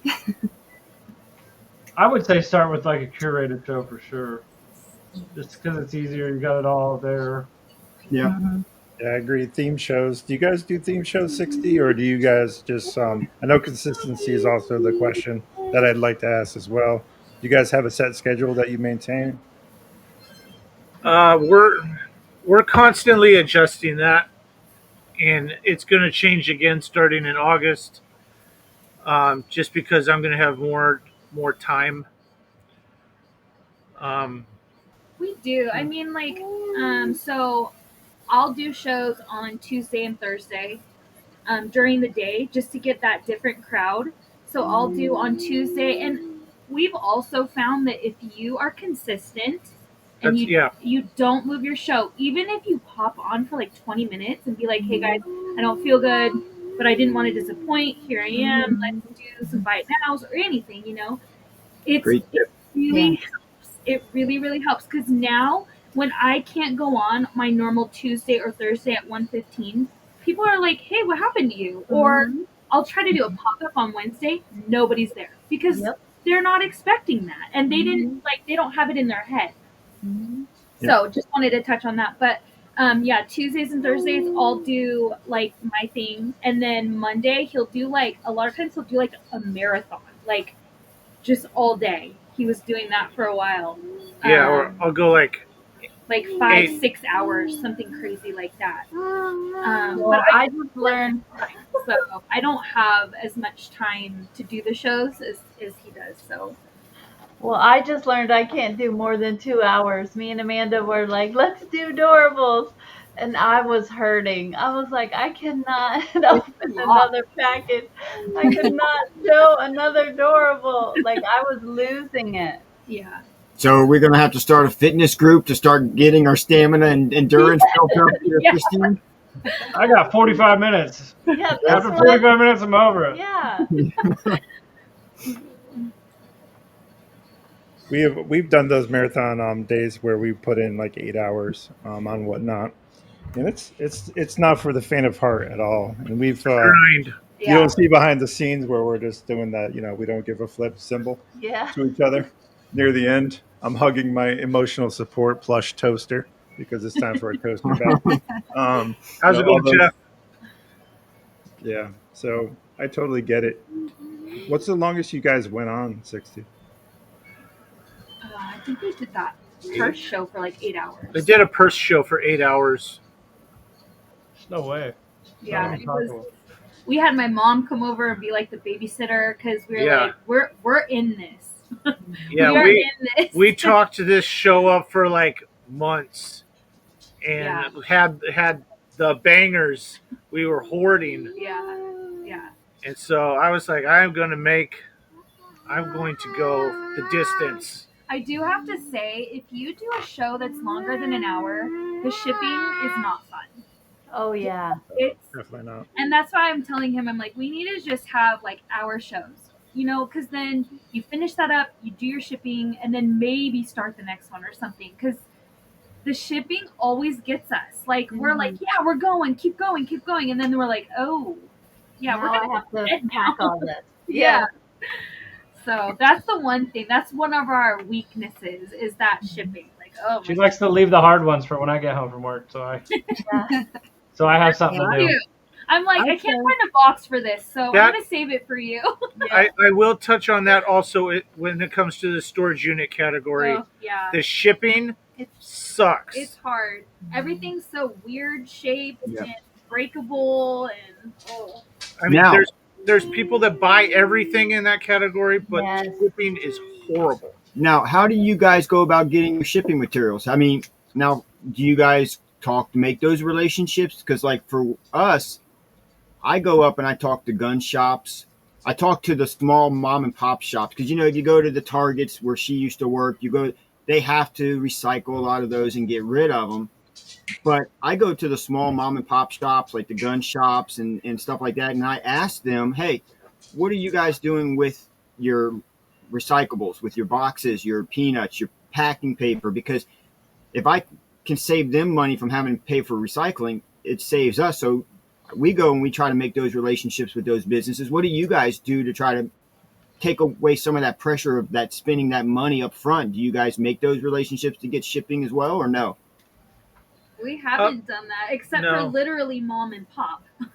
Yeah. Well, Our you parents literally buy took a lot it. on Amazon, so Yeah, we get a lot of leftover Amazon packing materials, but and we did talk about it once where we're like, we should go ask this store because we'd like Starbucks or something. It was like full, like all these cardboard boxes, and we're like, oh my gosh, that's like a gold mine. Yeah. But we've never actually done that. Yeah, I also don't think we're really at the level to where I need to do a lot of that yet. Yeah.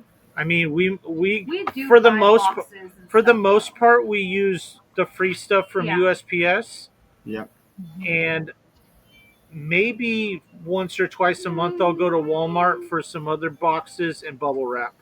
yeah. But it's not a lot really. We've made Oh, the yeah. new ones work really well for us so far. Okay. Yeah, just in case, because you mentioned with storage, you have so many different types of sizes and variety that maybe going to some of those facilities and asking will definitely help you on the size of those boxes and stuff too. So Yeah, definitely. I think, have you had much experience in making Franken boxes? It's becoming my specialty. I'm a pro. Yeah. I'm pretty dang good myself. It goes back to, man, this is taking a lot of time to package this order because you. Yeah. And now when people are buying, when we do the storage unit, category, and they'll buy, glass and clothes and like a whole bunch of different stuff. And I'm like, oh, now I got to figure out how to put all of this together. Yep. I'm so mad. So why they're bidding? I'm like, no, you bought this. In my brain, I'm like, no, Like, you wait, you bought can't the bid. big thing, and now I have to put it with this. now, how do you guys handle that? Because I know that there's sometimes you got those, you got 5 adjustments. What do you guys do when you're doing your inventory like that in case something happens to be such a bigger box? Because if we don't do everything like random pulls, you're kind of stuck at that 12 by 12 by 12, and you go in and make modifications. You end up making those label adjustments, and you end up having to pay extra money. Yeah. Yeah, I try not to do. I think sometimes, like, if we feel like it's say it's like a walking cane, we might not even show it, just because then you have to put that with all those other items. Mm-hmm. So I mean, we like he was saying, we haven't been doing the storage units as much lately, so the clothing is super easy to pack. Yeah. So your preferred avenue of sale is clothing because of shipping is easier. For me, you? yeah. He loves storage units, so. So do you do most of the packaging, or how's that work for you guys? Who does most of the? Together. You do it together. We have a little system. We just do it together. Yep. And try to knock it out. She reads. A lot of the time we sell. We're very bad at preloading the store. Yeah. Same. And that's something we're working on. Yeah, we are doing better. But for example, she'll sit at the computer and tell me yellow 5, blue 6, pink 3, and he'll make a little pile. And I make the pile of what she tells me, and then she'll give me the label for it. I'll put the label for it, and then once everything is separated, then I'll start boxing it. So I'm not like, oh, where the hell is that Bambi plush at? What's the craziest thing everybody's shipped? Oh, wow. Oh, like man. the hardest ship, or you know what I mean? I feel like, didn't you sell a cane once? And you had to put it in like a poster tube or something? I don't know. Mine's gonna be that pool cue in the case, because I had to, like you guys mentioned, I had to create a box and make it work. I didn't have anything I didn't think it was going to sell right away, and it sold in 8 hours. I had it listed, and I wasn't prepared for a box. So it took me about 5 boxes to get it right. I think for us, we did a 3-foot peep that was about 4 pounds. So whoa, yeah. So we had to suck the air out of it, compress it, and then wrap it, and then put it in a garbage bag. It wasn't my best effort in the world, but it got the job done. I think probably I've shipped that before to nice. Texas. Oh wow! About those go for good money. 1.5 to 3.5 foot long. You didn't keep so I that? made a big box, and I put in each of the corners I put like I don't know what they were, like sticks, so the box wouldn't smash down. It was crazy. It was a crazy Frankenbox for real. What works well for future reference, guys? Pool noodles. I went to a yard sale and I picked up about 25 pool noodles, and I was selling golf or bowling balls. So you get a little 12 by 12 box, and you cut pool noodles in half to be about like this in the shape of the box. You just put them in the bottom, make a base, and then I put them in the four corners like Ryan did, and you sort of made a great cocoon. And so don't pass up on pool noodles. They do very well for certain items. Yeah, Rachel, I kind of regret selling that thing. But it was like, where are we gonna haul this every time we move? Like, it was just too big. If it was smaller, I would have kept it, but it was big. Yeah, it was really big, and I was like, oh, it'd be great, but the only I sold it for like $350 too, yeah, and probably paid 20 for it. 20. I do remember now. I sold a vintage leather Budweiser golf bag, Oh, and it was huge. Oh, Yeah. that's All those right. extra compartments that they had too. Yeah. Did it have its own cooler? That'd be awesome. And then I had to take it to FedEx, and it was an eBay item, so that whole experience was all completely different. Yeah. So- I think this Go is ahead, usually Bob. the time of the show where we open things up to the chat for questions. Does anybody have a question in chat that you would like 60 to answer? Now's your chance to do that. So we'll leave it to chat. Who's got them questions? Who's got damn questions? Well, I can't even. while we wait for the chat, what's new coming up with you guys? What do you guys got on tap for the next week or two? Anything new? What kind of shows you guys got scheduled? What's on tap for you? Tomorrow is Ben's day, so you won't see anything from us tomorrow as far as shows wise. Maybe something on Instagram. Yeah, you'll probably see some of our finds on Instagram. Saturday, we are part of a raid train. It's called Slay the Summer, and we're going to run all Christmas stuff. It's only 15 minutes though. Yeah, it's so a very short. it's a quick one. I'll probably. And then Sunday, we have a big raid train. It's called the Other 49. It's somebody from all the states except for Texas. oh, Wow. And it's like this, like there's a This has been very planned out. This girl Very, did a very good job. very structured Yeah. raid train. Like there's like rules and like if she's done a good job. She's done a We very have good job. 30 minutes to run 50 items. You need to have a banger item for $1. You need to have State item. an item that represents your state, and that's fun. Different. That's Yeah. cool. fun. it's all Western and boho category. Yeah, so if you're into wow. that, come When to is this? What day is this? this It's coming on Sunday. Okay.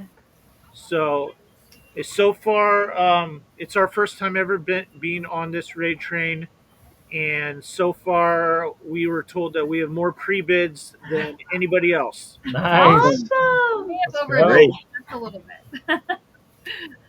And we're also allowed to put as many items as we want in the buy it now, Which we have what over 100. probably. So Nice. check So it Paul- out. Yeah, Chris, we'll yeah, check do you that have out. any family vacations coming soon? What's a family vacation? Yeah, right. No. No, Up to the bins in another state, pretty much. Source in a different town. Yep. That's about as next month, this is considered a vacation in my opinion, but next month we're going to a whatnot thing that is hosted by Daily Refinement. That is not a family vacation. Vacation for me because Him and I. the kids won't be there. Yeah, that's a mini vacation for sure. Alicia has a question. You all like hot dogs? Hot dogs or hot dog? Hot dog, apparently. Do I like hot dogs? I feel like We could Probably go. shouldn't We could answer go this multiple question. ways Yeah. in this. Rachel has a question. You had to sell one thing forever, one category. What would it be? It's a good question. Plush. One thing, one category. Go. Category would be storage units, but that is not narrowed down to one thing. So Purses are fun to sell, but they're also hard to find sometimes. yeah, I do, and that's a whole nother thing with this app, this whatnot app. I never in a million years Right. would think that I would become your local stuffed animal dealer or Yeah. or a 40-something-year-old 40 plus year old man selling women's purses. How does your Marine buddies feel about that now? I mean, and now I'm at the point where like I look when I'm out in public, I look at the purses that women are carrying. Yes. We're like, oh, look at that coach. Or the And shoes it's on him. people's feet, and it's just like I never ever thought that would. You've got the business mindset set up right now for you. You're looking at every possible connection, and it's just very smart. Favorite whatnot seller? Ooh. Oh man, Try not to get offended here. Category too. I don't want to hurt people's feelings. Do it. Hurt me, 60. Hurt me. I do think you could go into different categories with that one as well. Yeah, I feel that like one you have to too. do a category thing. I do. I hands down, I love Flip the World. Yeah. And I think we sat when we went to FlipCon that was put on by Harry Tornado. I met a whole lot of people, and I was like totally like fangirling the whole time I was there because these are people that I learned a lot of stuff from. I watched them on YouTube, and when we were there, we sat at a table with Rinzi and Chris and Stacy from Flip the World, and so it was a good table. And we learned, like it's crazy. Like you learn a lot just from them just talking to each other. I would just be like listening to what they were saying, and so. And if you don't know who Rinzi is, he started selling shoes out of his trunk back in like 2017, and now he's done over 4 million on whatnot in 3 years. And he's a really very impressive. Yeah. What do you like to do for fun? Work. He likes to go to the bins. Literally. The bins. His birthday, we're at the bins. Our anniversary, we're at the bins. Yep, that's us. We'd be there if they were open. So that's his idea. No, we usually just drive right through Baton Rouge. That traffic, I don't like stopping in that traffic. The Wiggles? Baton Rouge. Oh my goodness. Wow. Here, watch it. Go back up, I think. Scroll. You can. Where was it? As far as fun things, I do look forward to hunting season every year. Oh, there you go. What you hunt? I go deer hunting every year with my dad and my brother. Where you guys go? Sally. In Cali? Hi, Sally. To go out of state, it costs a lot of money that we don't really have right now. But we just go to around our area. Was like 2 or 3 hours out. For us. As bad as California is, I know California's got a bad rap when it comes to a lot of things. But we have some beauty here. Where we live, we are literally 2 hours from the mountains and 2 hours from the ocean. Yeah, it's Nice. good. So we can change up our scenery real quick. Yep. And we have like the most popular wine ever is from our area. We're in the wine capital. We're like 10 hours from anything. If you like wine. It sucks. Southwest Florida sucks. So far. Shipping tip. Oh. Avoid it at all costs. Yeah. Don't get behind. Yeah, Don't get behind. Or don't schedule another show until your shipping's done. Yes. We don't do that. There Yeah, you we go. don't either. That would be advice I a would good give. tip. We're getting a lot better at coming up with a better shipping routine. Do Do you you have have a a favorite favorite? thrift store you like other than the bins? We have one. It's just like a little, like, what is it? It supports like hospice or something, and she's Yeah. right down the road. They have good plush, and they don't charge too much for it, so we go there like once a week to check it out. They normally have pretty good purses too. Yeah, they But do. we found out that the employees are telling us that other people are in there. Has anyone ever ate a chocolate covered banana? No, Sean's I have not. daughter, Amanda, just asked. Has That's my daughter, everybody. Yeah, Sean's favorite. yeah. Yes. My All right, answer is let's yes. just- Sean, you're let's not by get this out I've of yourself. never had the one. way. I've All never right. ate a chocolate covered banana before. Yeah, I don't know if 60 you saw the show last week, but my family, we pull pranks on each other. We do a lot of stupid stuff. So my family made me a pillow, and of course my wife here gets me in Hershey Park Make it eating big, a make it chocolate big. covered banana, Make it big, and she puts Bob. it on a damn pillow. Okay, Oh my That's God. amazing. so that's the story behind the stupid thing. Thank you, Kaylee. I'm changing the locks, honey. You're not coming home tonight. So, Okay. We'll get you a one of those bed and breakfasts, Caleb. Well, Take care I of you. started doing Yeah. this thing. I started I don't know how do you, What are you trying to say? hey, man, get that. I He got started a excited thing from where that. Man, he can't if even we- talk. Look at him. when I would sell purses, Oh, I started eating If the you- things that I if you found tip inside of him- them Yes. Oh. If you tip him, Oh. he can eat it. for tips. Oh, I remembered that show. I remember a show you did something like that. Yeah. Yep. Oh, we saw the false teeth in the hype clip for this YouTube channel. So appreciate Yeah. that clip that you sent to Ryan. Yeah, Um, I got those from the dang Gina. How did you what did you get for a tip? Let's talk about that. Oh, he probably didn't get very much. He'll just do it. Yeah, I don't I'm remember. thinking 5 or 10, maybe. I It got wasn't a lot. No, I was there. You got like $20. Yeah, it was Was 20 it? Yeah. something. It was Okay. around $20. Yeah, it was 20. I've Still gotten not like enough. Still not I've enough. gotten like $40 and up to light things on fire Yeah. before. Yeah, if you're available, we have some Douglas that we're going to burn in the backyard. So let I us got know. some Webkins. Hashtag if you know, you know. Yeah.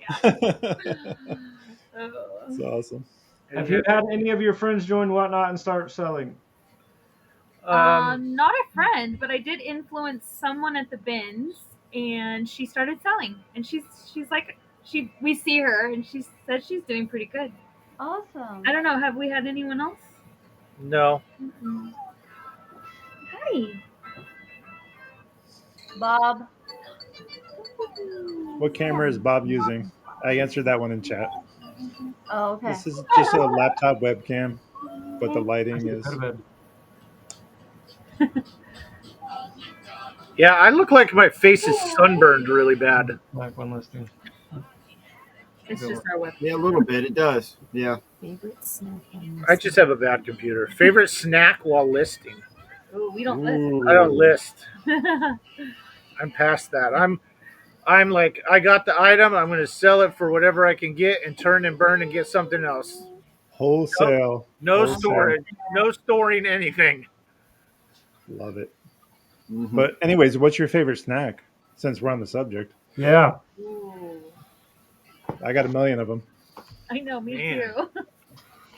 You know what are really good are those dots? Is it honey mustard? The pretzel. Oh, the pretzels. Yeah, those are good. They're super good. I like the cinnamon brown sugar ones. The cinnamon I have sugar. not tried those. I will have Those to. are I have really a sweet tooth. I like this. Probably Their flavor ones. Their original flavor ones. Oh Don't they yeah, have their own flavoring ones? Yeah. Yeah. Pretzel Oreos, game changer. Peanut I M&M. just tried it for the first All time day long. tonight. Those things are good. Yeah, good job. Any other questions? Burning questions. Now's your chance. We got 1 minute left. We're gonna go ahead and get out of here. 60. We appreciate I you. got one for. I got a question for the chat, or just something I want to say real quick. Yeah. Go I ahead. can't see the chat on my end, so I don't know how many people are in here or anything. But if you know somebody that struggles with mental health or PTSD or addiction problems, please feel free to hit me up uh, anytime, anywhere. Yeah, I'll do whatever I can to help them out in any way possible. If you know somebody that needs to talk. Love it. Yes. Yeah, Love it. great message to end on. 60. We appreciate you so much, sir, for coming on, and Mrs. 60. Yes. We Thank you love you guys so guys much. so much. Thank you. Thank you guys for having me. It was an honor to be your first guest. Yes. I don't know. I mean, maybe you guys can tell me why you decided to pick me. If not, it's It's all because good. we love you. It was those There's no legs other and that reason. blue outfit that Because got you've me. never backed out of a raid You've train. never backed out. We love your shows. You are Great the anchor. energy, Best, fun. best shows and whatnot. Thank Yeah. you, Rachel. If you guys aren't following 60 on Whatnot, be sure to do that. If you're not familiar with Whatnot, we'll be able to leave a description in the or link in the description rather. So check 60 out on Whatnot. Great seller, great prices, great people. Until next time, we'll do a round their horn. Last comments, Ryan, Christine. You got vintage shirts you want to sell? I mean, yeah. Sean and Mel. You got band tees you want to sell? Yeah. I have I just want to say it was very nice meeting both of you. It's like the first time I've really had a chance to, like, meet with you and talk to you and hear your story. So yeah, I appreciate it. Yes. So we appreciate you guys coming on and hanging out with us. So hopefully we'll get to do this again with you guys soon. Thank you, and I do want to talk more with you about that business. Yes, sir. You and I will discuss behind the scenes a little bit, and let's see what we can come up with our heads, and let's help them all out as much as we can. Yeah, Right. for sure. Sorry. Last words, 60. What would you like to say to other people? Don't give up. Don't give up. Don't give up. Don't give It's up. hard. Don't give up. It's hard, but don't give up.